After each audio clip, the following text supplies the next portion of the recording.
Kadang-kadang kita cemburu gitu ya sama orang yang terlalu polos, yang mungkin pergaulannya terbatas, pendidikannya terbatas, orang desa yang walaupun nggak semua orang desa, kalau sekarang kan udah pada online ya.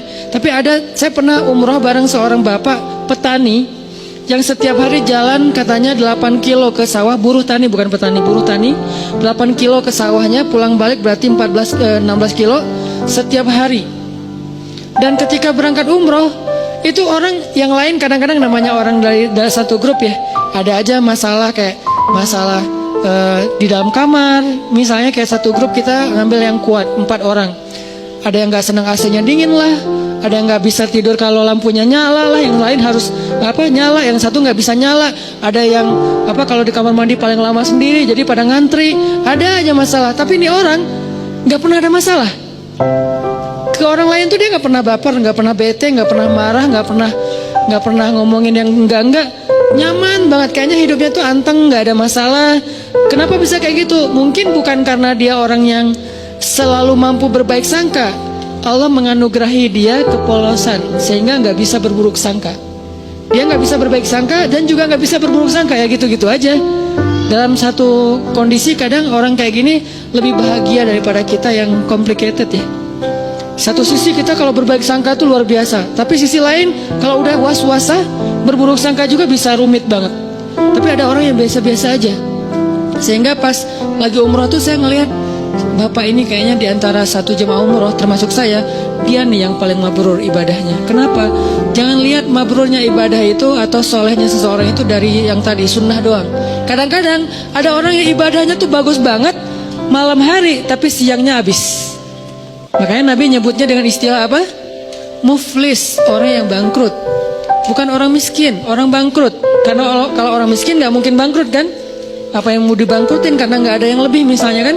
Orang bangkrut itu orang kaya tapi jatuh miskin, itu namanya orang bangkrut. Muflis bahasa hadisnya. Siapa orang yang bangkrut kata Nabi? Kata sahabat, orang yang kehilangan uangnya ya Rasul, orang yang kehilangan ontanya ya Rasul, orang yang kehilangan hartanya ya Rasul. Kata Nabi, bukan itu. Ada yang lebih parah. Siapa?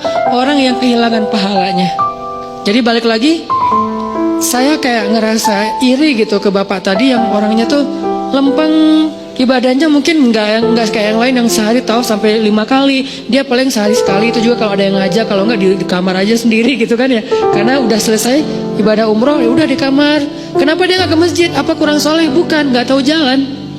Dia sekamar tuh berlima aslinya berempat tapi ditambah jadi berlima, dan dia nggak komplain. Yang 4 ini komplain, dia nggak komplain.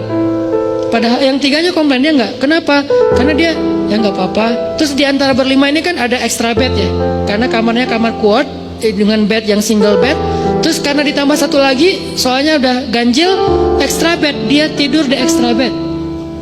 Yang notabene extra bed itu nggak seperti yang biasa, kurang empuk. Terus dari bawahnya tuh per bunyi-bunyi gitu, terus sakit badan. Tapi dia mau, padahal dia bayar sama dengan yang lain, tapi dia dikasih extra bed, gak apa-apa. Terus teman-temannya karena malam-malam pada cepet-cepetan, pada berangkat sendiri-sendiri ke masjid, dia tinggal sendiri, takut. Orang kampung takut keluar entah nyasar, kan yang paling terkenal tentang Mekah itu kan nyasar ya. Akhirnya dia karena takut nyasar, ya udah di kamar aja. Salat subuh di kamar, padahal di Mekah. Pak, gimana tadi subuhnya? Di kamar Ustaz. Loh kenapa? Gak ada yang nemenin gitu doang. Wah, ini Masya Allah, mungkin subuh dia tuh lebih afdal daripada kita yang subuhnya di masjid. Kenapa? Bukan karena dia gak mau, dia gak mampu, takut.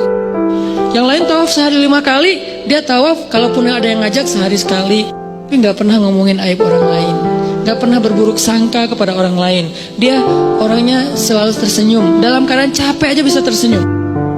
Dahsyat nih orang kayak gini nih, gak tahu Allah kasih kelebihan apa pada diri dia. Ini namanya haqqa tuqati. Husnuzonnya itu udah benar-benar husnuzon, selalu husnuzon, gak pernah berburuk sangka. Ada orang kayak gitu? Ada, apalagi di kalangan sahabat.